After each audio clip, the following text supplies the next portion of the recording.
AITA for agreeing that I wasn't good enough for my girlfriend, then dating someone more attractive? Hello, everyone. Maybe some of you will relate, or maybe you'll think I'm crazy. Either way, this is what happened. I'm Jacob, a 29-year-old man, and until recently, I was in what I thought was a solid relationship with my girlfriend, Madeline, a 27-year-old woman. We were together for about 2.5 years. We met through mutual friends at a party. She was easily the most attractive woman I had ever dated. The kind of woman who makes every head turn when she enters a room. I'm not going to lie, I felt pretty lucky to be with her. For the first year, everything was great. She would bring me to social events, parties, and networking things. I didn't love that scene, but I loved being with her, so I went. She would introduce me as her boyfriend with a proud smile, and I felt like I was living a fantasy. Here was this gorgeous woman who wanted to be with me. Jacob, the software developer, who would rather spend a Friday night coding than at a trendy bar. Looking back now, I see warning signs I ignored. Like how she always insisted we take separate Ubers to arrive at events in style, or how she'd get annoyed if I wore something too casual, even for a weekend coffee run. You have to step up your style game, she'd say. I can't be seen with someone who looks like they shop at Target. I started spending more money on clothes. I got a better haircut, even joined her expensive gym. I told myself I was just being a good boyfriend, but really, I was trying to become someone I thought was worthy of her attention. The gym membership alone was $200 a month, more than I had ever spent on fitness. But Madeline insisted it was important for me to be seen in the right places. The comments started becoming more frequent around our second year together. She'd make jokes about how I was punching above my weight, or how her friends couldn't believe she was still with me. At first, I laughed it off. She wasn't wrong. Objectively, she was more attractive than me, but eventually, it started to sting. "You're so lucky, I don't care about looks," she said once while we were getting ready for her company's holiday party. "Most girls wouldn't even give you a second glance." That one hit hard, but I just nodded and adjusted my tie. I had bought a new suit for that party. I spent almost $1,000 because I wanted to look good for her, but apparently, it didn't matter how much I spent. To her, I'd always just be the guy who got lucky. The worst part was how she acted around other people. At parties or work events, she was always scanning the room, making sure everyone saw us together, but not because she was proud to be with me. It was as if she was collecting social points for dating someone inferior. Her attitude said, "Look how charitable I am. I'm dating this average guy." She started posting fewer pictures of us, and when she did, I was usually cropped out or barely visible. Her Instagram was all about her outfits, her adventures. I became background noise in her curated life. One day, I noticed that out of her last 50 posts, I was in 3, and in 2 of those, only part of my shoulder was visible. Things really changed about 6 months ago. Madeline got a promotion and started hanging out with a different crowd. When I'd ask if I could come along, she'd say, "Oh, you wouldn't like it. It's all industry gossip." I started to wonder if she was ashamed of me. I was advancing in my career too. I'd been promoted twice that year and was making good money, but it wasn't Instagram-worthy money. When I tried to tell her about a difficult project I'd completed, she'd nod distractedly and change the subject to her latest campaign or client dinner. My friends started noticing things too. Mason, my best friend, asked me at a barbecue if everything was okay between Madeline and me. "She just seems distant when you guys are together. Like she's here, but her mind is somewhere else." I defended her, of course, making excuses about work stress, but I knew he was right. Even when we were alone, I felt like she was performing. The breaking point came at her friend Sabrina's birthday party last month. Sabrina is one of those people who throws extravagant themed parties just so everyone can dress up and take pictures. This one was Great Gatsby themed, so I rented a tuxedo and showed up feeling pretty good about myself. The party was on a downtown rooftop, filled with beautiful people sipping expensive cocktails and posing. I knew maybe 3 people there besides Madeline, so I mostly stuck to the background, trying to blend in. Madeline was in her element, gliding through the room in a stunning gold dress that probably cost more than my monthly rent. I watched her from across the room, laughing and chatting with people I didn't know, completely in her element. There was an energy about her when she was with her crowd that I rarely saw when we were alone. She was animated, confident, magnetic, in a way that reminded me why I fell for her in the first place. I was standing by the bar, nursing a whiskey and watching her hold court with a group of her coworkers when I overheard something that changed everything. Sabrina was talking to another woman I didn't recognize, and they were looking in my direction. I just don't get it, the other woman was saying. Madeline could literally have anyone she wants. Why is she with that guy? Sabrina shrugged. I wonder the same thing. She's way too attractive for him. I mean, he seems like a nice guy, but come on. Look at her. Then look at him. They weren't trying to be cruel. They were just stating what they saw as obvious facts. And maybe they were right. Maybe I was punching above my weight. Maybe Madeline was too attractive for me. But hearing it like that, so casually, as if I weren't even a real person, hurt more than I expected. A third woman joined their conversation, someone I recognized as another of Madeline's coworkers. I think she likes being with someone who doesn't challenge her, she said. You know how she is. She needs to be the star of the relationship. That comment was different. It wasn't just about looks anymore. It was about our dynamic, about how Madeline needed to feel superior in the relationship to be comfortable. I was still processing that when Madeline appeared at my side. She'd clearly had a few drinks and was in one of her very touchy-feely, dramatic moods. Are you having fun, baby? She asked, leaning against me. But there was something theatrical about it, like she was performing for the people around us. Yeah, great party, I said, trying to keep my tone neutral. Then she said it, the thing that ended our relationship right then and there, though neither of us knew it yet. You know, she said, loud enough for several people around us to hear. I was just talking to Mitchell over there. She pointed to some guy in a ridiculously expensive suit who looked like he'd walked out of a cologne ad. And he said the funniest thing. He said he couldn't believe I was still with you because I'm so obviously too attractive for you. She laughed like this was the most hilarious thing in the world. I told him everyone says that, but I like having someone who appreciates me, you know? Someone who's just grateful to be here. The group around us chuckled, that awkward laugh people do when someone tells a joke that isn't really funny. I could feel all their eyes on me, waiting for my reaction. Some looked embarrassed for me. Others looked like they were waiting to see if I'd laugh along or get angry. I could have gotten mad. I could have made a scene. I could have walked out. But instead, I just looked at her and said the one thing no one apparently expected. They're right. The laughter stopped. Madeline's smile faltered. The entire group went silent. What? They're right, I repeated more clearly. You are too attractive for me. Everyone says so. And you know what? Maybe they have a point. I wasn't being sarcastic or trying to hurt her. I was just tired. Tired of being the consolation prize in my own relationship. Tired of being treated like I should be grateful for scraps of attention from someone who clearly thought she was doing me a favor. Madeline stared at me like I'd grown a second head. Jacob, what are you saying? I'm saying maybe this has run its course, I said calmly. If you're too attractive for me and everyone believes it, then maybe you should find someone who's on your level. The color drained from her face. You're breaking up with me? Here, I'm agreeing with you, I said. And everyone else. You apparently deserve someone on your level. I could see people around us trying to pretend they weren't listening, but the whole area had gone quiet. This was, without a doubt, going to be the story everyone told from this party. I saw Mitchell watching from a distance with an uncomfortable look on his face, probably realizing he'd unintentionally started some drama. Jacob, I didn't mean it like that, Madeline said, her voice high-pitched. I was just joking. You know I love you. But that was the problem. I wasn't sure she did love me, at least not in the way I deserved to be loved. She loved having me around as proof of how generous and down-to-earth she was. She liked having someone who would bend over backward to make her happy. But she didn't love me, Jacob, the person. I know, I said. But I think we both know this isn't working. I finished my drink, set the glass on the bar, and turned toward the exit. As I walked through the crowd, I could hear murmurs behind me, people already starting to dissect what had just happened. My phone started vibrating before I even hit the street. Madeline calling, then texts, then more calls. I turned it off and went home. The next few days were rough. Madeline kept trying to contact me, alternating between apologies and accusations. She'd send texts like, I can't believe you're throwing away 2.5 years over one stupid comment, followed a minute later by, you're being way too sensitive. It was obviously a joke. My voicemail was full of increasingly desperate messages from her.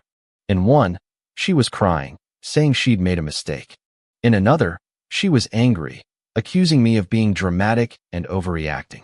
That emotional seesaw was exhausting, even from a distance. I didn't respond to any of it. What was the point? She had already shown me exactly how she saw our relationship, and I couldn't unsee it. My friends started reaching out too. Apparently, word of the party incident had made its way to them. Mason called me the next day. "Dude, I heard what happened with Madeline," he said. "You okay?" "Yeah, actually. I am," I replied, and I realized I meant it. "Good for you, man. Honestly, we were all kind of worried about how she's been treating you lately. None of us wanted to say anything, but what? She's been pretty condescending when you're not around. She'd make comments about how you're not really her type, but you're sweet, or that you're like practice for when she finds someone more on her level. We all thought it was messed up. Knowing my friends had seen this and felt bad for me was almost worse than not knowing. But it also confirmed I wasn't just imagining things or being too sensitive. A week after the party, Madeline showed up at my apartment. I almost didn't open the door, but I figured we had to have this conversation sooner or later.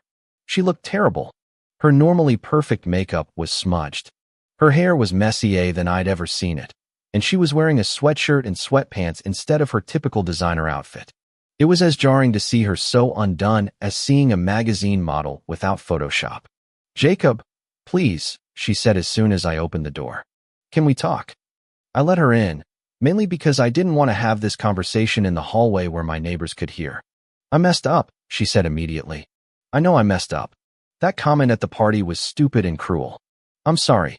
I didn't mean it." "You did mean it," I said quietly. "And that's okay. You meant it because it's what you really feel. You've always felt it."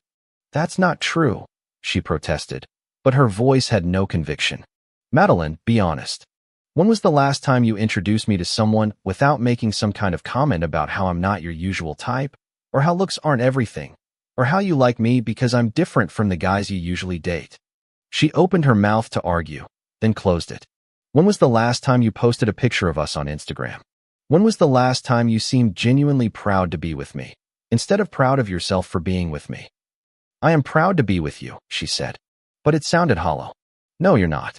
And that's fine. You don't have to be. But I deserve to be with someone who is." We talked for another hour, going in circles.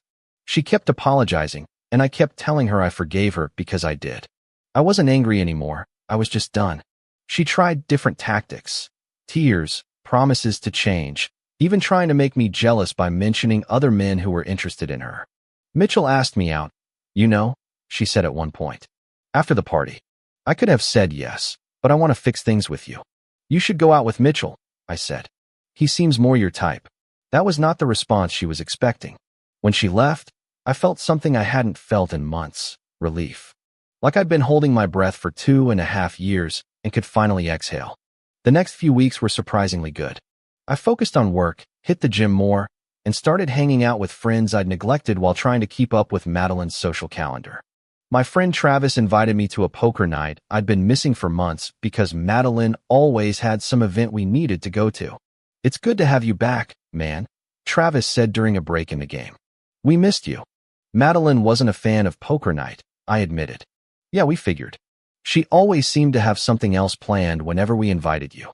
I also started therapy, not because I was broken, but because I wanted to understand how I'd gotten so comfortable being treated like a consolation prize.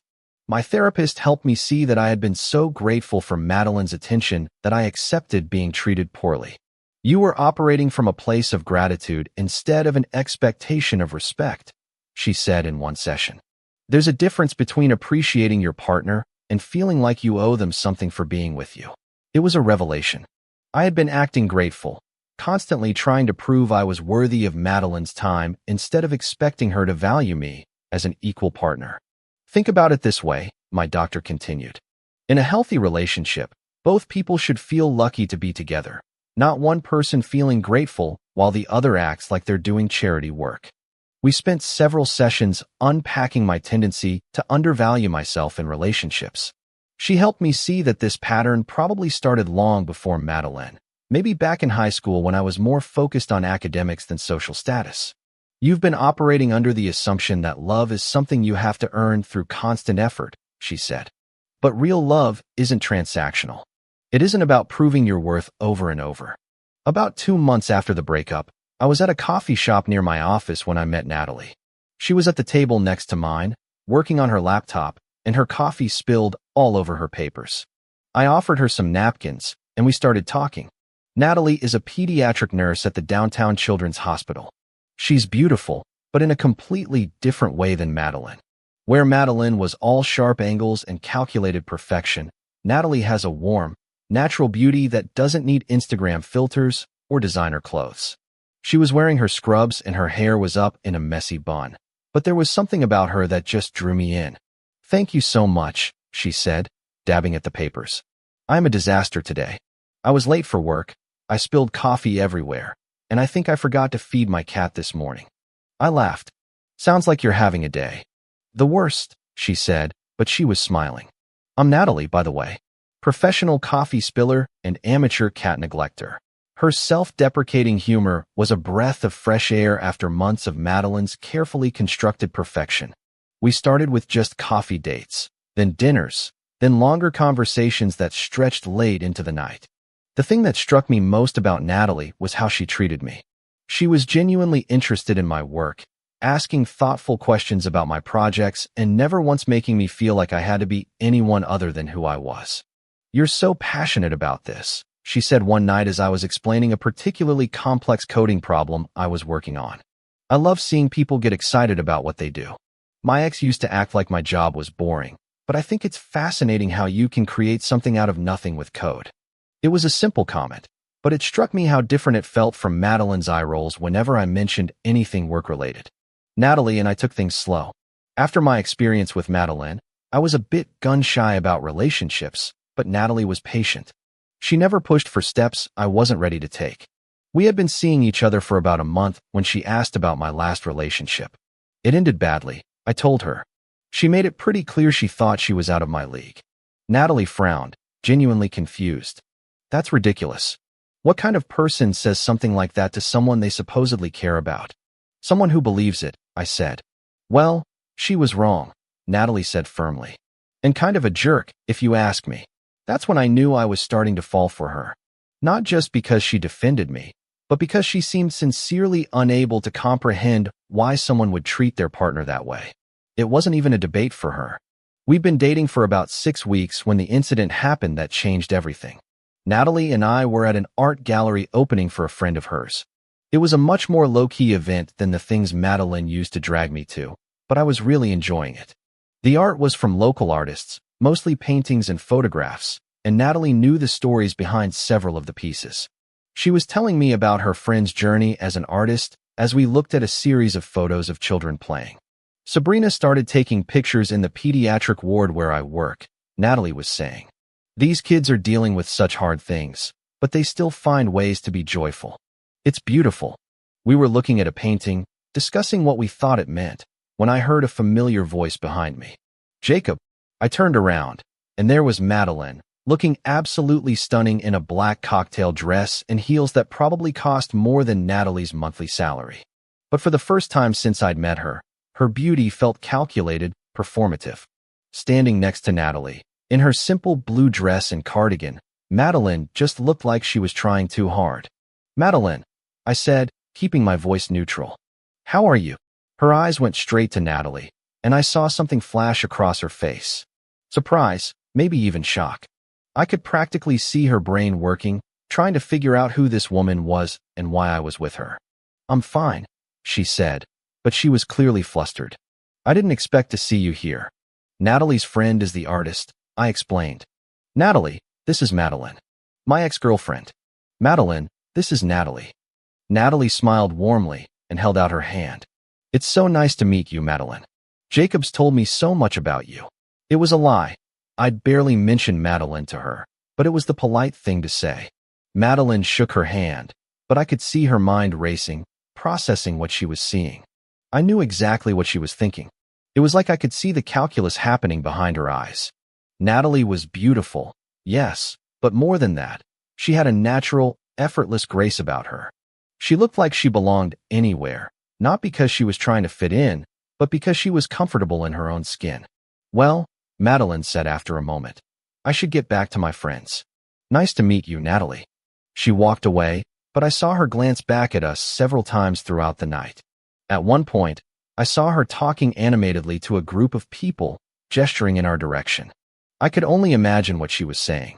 Natalie and I didn't talk much about the encounter that night, but I could tell she was curious. She seems intense, was all she said. That's one way to put it, I replied.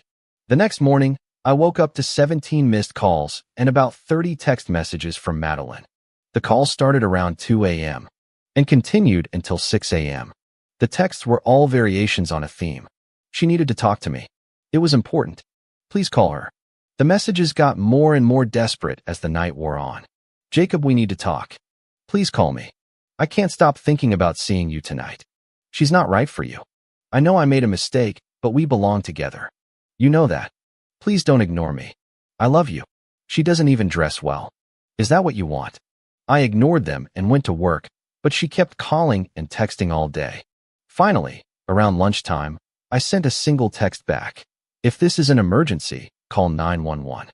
If not, please stop contacting me. Her reply was immediate. It is an emergency. I made the biggest mistake of my life. Please, Jacob, just talk to me. I showed the text to Natalie when I picked her up for dinner that night. Yikes, she said. Should I be worried? No, I said. She's just having a hard time accepting that I've moved on. But it got worse. Over the next few days, Madeline ramped up her attempts to contact me. She called my office, sent flowers to my apartment, and even started reaching out to my friends on social media, asking them to convince me to talk to her. The flowers came with a note. Jacob, I know I hurt you, and I'm sorry. I realize now what I lost. Please give me a chance to explain. I love you, and I think you love me too. We can fix this. I threw the flowers out and didn't reply. My coworker Bailey mentioned that someone had been calling the office asking for me. She sounded pretty upset, Bailey said. Kept insisting it was important that she talk to you. I told her you were in meetings all day. Thanks for running interference, I said. It's my ex. She's having trouble accepting it's over. Then she started showing up places. First at my gym, then at the coffee shop I went to most mornings, then outside my office building. She wasn't aggressive or threatening, just present. Always dressed to the nines, always acting like she was on a stage. I was just in the neighborhood, she'd say when she ran into me. How are you? You look good. I was polite but firm. I'm good, Madeline. Hope you are too. I miss you, she said during one of these encounters. I miss us. You don't miss what we had, I said honestly. I don't miss it. That seemed to shock her more than anything else I could have said. She looked at me like I'd spoken a foreign language. How can you say that? She asked. We were good together. We had something special. We had something complicated, I said. But not special. The final breaking point came about 3 weeks later. Natalie and I were having dinner at an Italian restaurant downtown when Madeline showed up. This time, it wasn't a coincidence. She walked straight to our table like she'd been looking for us. Jacob, she said, completely ignoring Natalie. I need to talk to you. Madeline, this isn't appropriate, I said. Natalie and I are having dinner. It'll just take a minute, she said. And then she did something that made me lose any shred of sympathy I had left for her. She sat down at our table, in the empty chair next to Natalie, and started talking as if Natalie didn't exist. I've been doing a lot of thinking about what happened between us, she said. I know I said some hurtful things, but I was scared. Scared of how much I loved you, scared of getting hurt. I pushed you away because I was afraid of being vulnerable. Natalie looked at me, her eyebrows raised, clearly wondering what she should do. I could see other diners at nearby tables starting to notice the scene. Madeline, I said firmly, you need to leave now.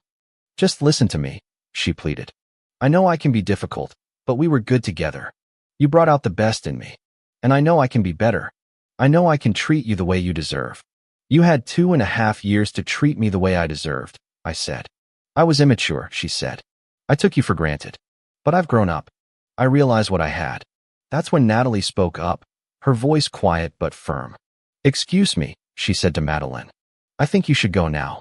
Madeline turned to her, as if she'd just remembered she was there. I'm sorry, but Jacob and I have history, she said dismissively. This doesn't really concern you. It actually does concern me, Natalie said. Because Jacob is my boyfriend now, and you're making him uncomfortable. And me, for that matter. Something in Madeline's expression shifted. She looked between me and Natalie, and I could see the reality of the situation finally starting to sink in. Your boyfriend? She repeated. Yes, Natalie said simply. Madeline's composure finally cracked. Jacob, you can't be serious. She gestured toward Natalie, as if she were something distasteful. After what we had. What we had wasn't good, Madeline, I said. It wasn't healthy. And yes, I'm serious about Natalie. But she's so. Madeline searched for the word. So. Ordinary. Natalie laughed. A real, actual laugh. Thanks, she said. I'd rather be ordinary than cruel any day. That shut Madeline up for a moment. Jacob, she said, her voice desperate now. You know we belong together. You know what we had was special. What we had was you treating me like I should be grateful for your attention, I said. What I have with Natalie is someone who actually respects me. Madeline's eyes filled with tears. I do respect you, she said. No, you don't. You never did. And that's why this, I gestured between the two of us, is never going to happen again. She stood there for a few more seconds, tears streaming down her face. Then she stood up abruptly and walked out of the restaurant. Natalie and I sat in silence for a moment. Well, she said finally. That was intense. I'm sorry, I said. I should have handled that better. You handled it just fine, Natalie said. Though I do have to ask what she meant when she said I was so ordinary. Because from where I'm sitting, you're pretty extraordinary. It was then that I knew I was completely in love with her. After the restaurant incident, Madeline's attempts to contact me became more erratic and desperate. She'd send long emails at all hours of the night, describing everything she missed about our relationship and all the things she would do differently if I gave her another chance. One of the emails was particularly telling. Jacob, I know I said you weren't good enough for me, but I was wrong. You were too good for me. I see that now. I see how happy you are with her, and it kills me because I know I had that, and I threw it away. I know I don't deserve another chance, but I'm begging for one anyway. I'll do anything. I'll be whoever you want me to be. Please don't give up on us. Reading it, I felt a sense of sadness for her, but also relief. She still didn't get it. She was willing to be whoever I wanted her to be, but what I wanted was someone who was comfortable being herself, someone who didn't think love was a performance or a favor or a scrap of attention. I didn't reply to that email or any of the others. I saved them in a folder in case I ever needed them, but I didn't engage. Natalie and I kept dating, and things only got better. She met my friends, and they adored her. She took a genuine interest in their lives, remembered details about their jobs and relationships, and made an effort to connect. When I took her to my company holiday party, she fit in seamlessly, asking thoughtful questions, making everyone feel at ease. Your girlfriend is awesome, my coworker Dylan told me. She actually listened when I explained what I'm working on. Most people's eyes just glaze over when I start talking about databases. That was the difference. Natalie didn't see my job, my friends, or my interests as things to be tolerated. She saw them as parts of me worth getting to know. My parents adored her too. When I brought her over for Sunday dinner, she helped my mom in the kitchen without being asked and spent an hour looking through old photo albums with my dad, listening to his stories about my childhood with real interest.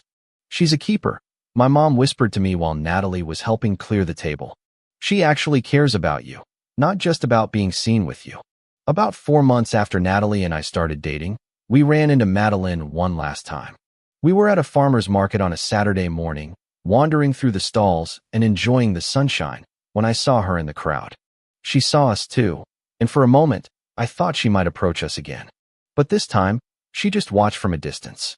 Natalie was laughing at something I said, completely relaxed and natural, and I had my arm around her waist.